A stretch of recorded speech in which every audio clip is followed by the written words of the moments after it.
Okay, this is U.S. and China, turn 3. The United States has 14, 24, 36, 46, 55, 65, 73 IPCs to spend. Remember when having a look at this that they have improved shipyards, so all of their boats are discounted. So they're going to take 2 destroyers at 14, a fighter at 10, a transport, an infantry, and an artillery, and that adds up to 12 in total. This guy's on Iceland, so he's not part of the purchases, okay?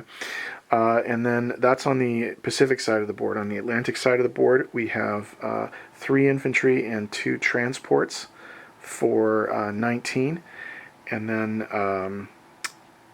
a strategic bomber and 2 infantry for 18. The Chinese have 12 IPCs to spend.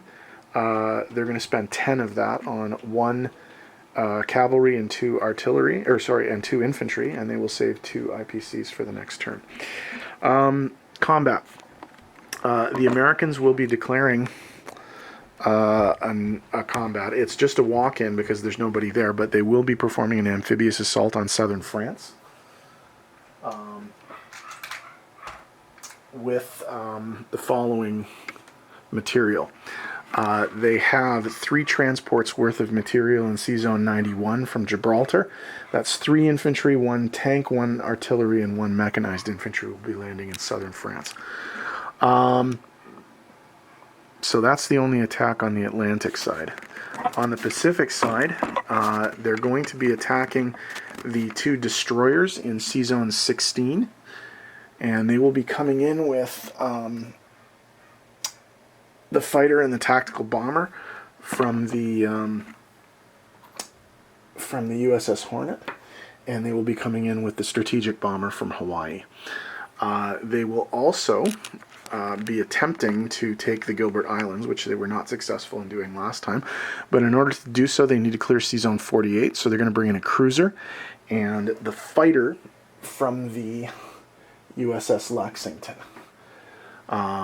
to do that. Once they do that, they will land in the Gilbert, well, assuming they do that, they will land in the Gilbert Islands with 1 infantry from the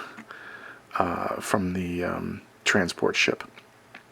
Okay, I think that's, China has combat as well. They're going to be declaring 2 battles.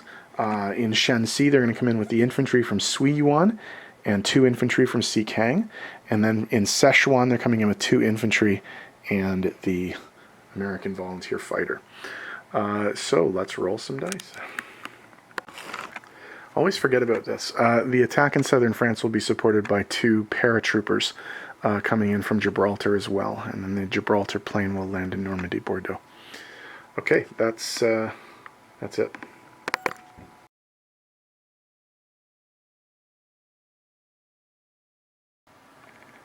Okay, this is the attack on C-Zone 16.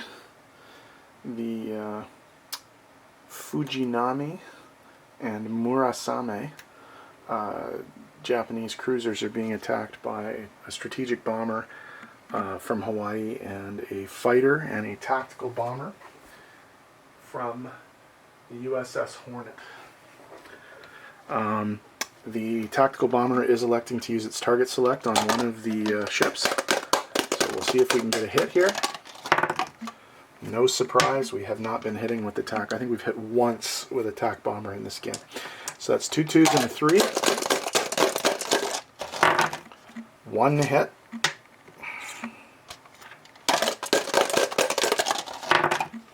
1 hit. So I think we're going to lose the bomber because it doesn't shoot again. And there's the hits. Hit. Oh, Christ. So we'll lose the TAC because we want the fighter for defense. Wow, that was expensive. I would call that a failure for the Americans. Took 2 planes to get rid of those 2 destroyers. That's really terrible. Okay.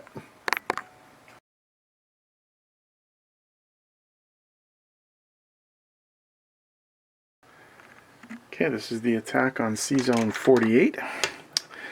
the USS Indianapolis cruiser, and a fighter from the USS Lexington aircraft carrier are going up against the Japanese destroyer Terazuki.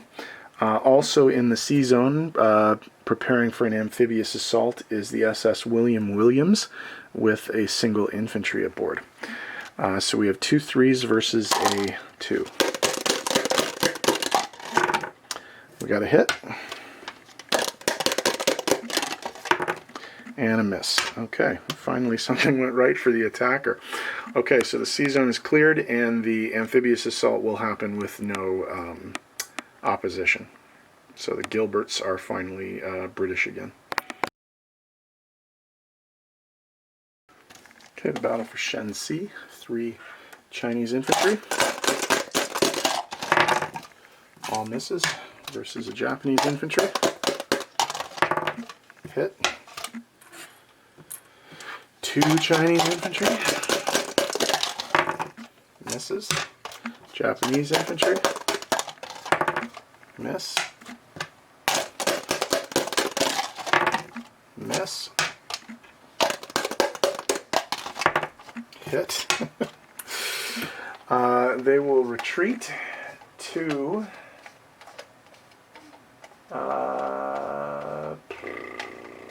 Suiyuan. So the Chinese lose this battle and the Japanese defend.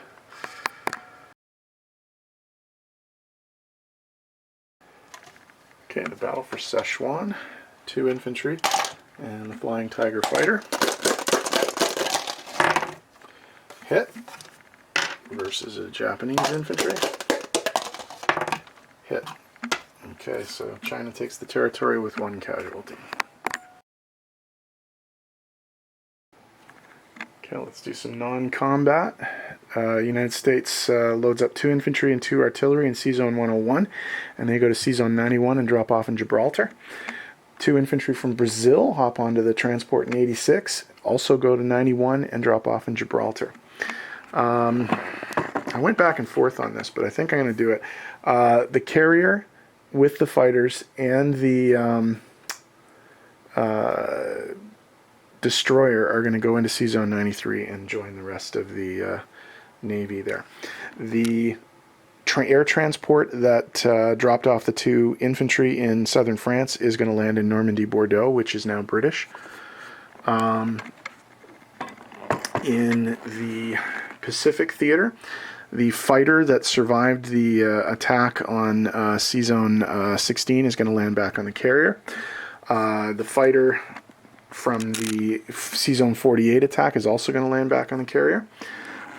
Everything in, 1 infantry from Western Canada is going to move down to the Western United States, and everything in the Western United States is going to load up onto the transports. So that's 3 infantry, 2 artillery, and 1 anti-aircraft, and along with a cruiser and a battleship, they're going to go to Sea Zone 26 and offload into Hawaii. The Chinese only have 1 move. They're going to land their fighter in Kansu.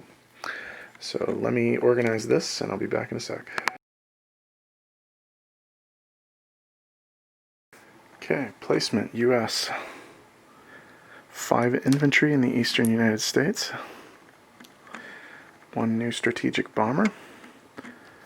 And 2 transports. In the western United States, we have 1 infantry, 1 artillery,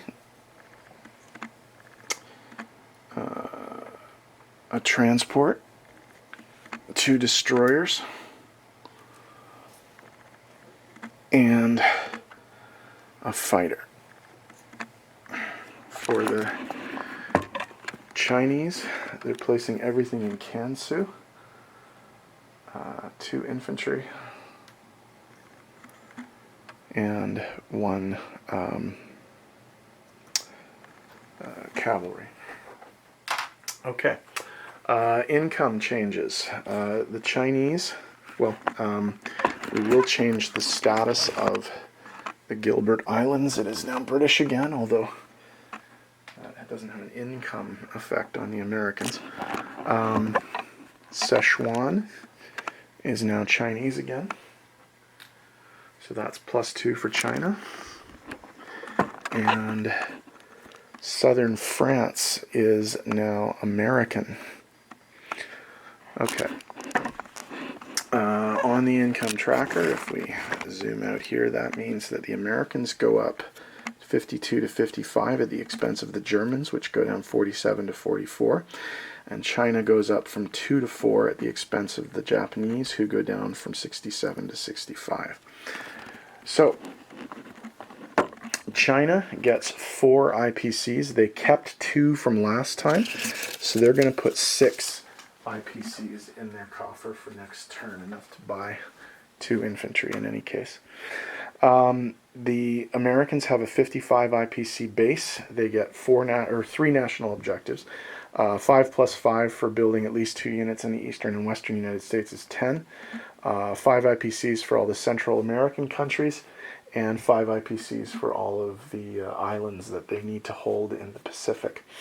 So that's going to be 75 IPCs to spend at the beginning of turn 4. Okay, disposition of forces. In the eastern United States, 5 infantry, 1 mechanized infantry, and 1 strategic bomber. In C-Zone 101, 2 transports. In C-Zone 91, 3 transports. In Gibraltar, 4 infantry, 2 artillery, and 1 anti-aircraft artillery. In C-Zone 93, 1 destroyer, 1 fully loaded carrier with 2 fighters, and 3 transports. In southern France, 5 infantry, 1 artillery, 1 tank, 1 mechanized infantry. In Normandy, Bordeaux, a strategic bomber that is currently designated an air transport.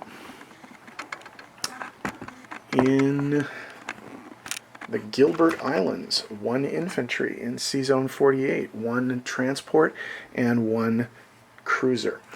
In C-Zone 26, 2 battleships, 1 cruiser, 5 transports, 2 carriers each with a fighter.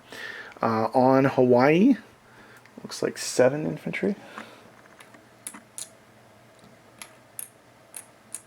Sorry, 6 infantry, 1 mechanized infantry, 3 artillery, and 2 anti-aircraft artillery. In C-Zone 10, 2 destroyers and a transport. In the western United States, 2 infantry, 1 artillery, and 1 fighter. The Chinese are increasingly shrinking on the board. There's an infantry in Sichuan, an infantry in Suiyuan, 2 infantry, a cavalry, and a fighter in Kansu. So that's the American and Chinese turn. The Germans are next.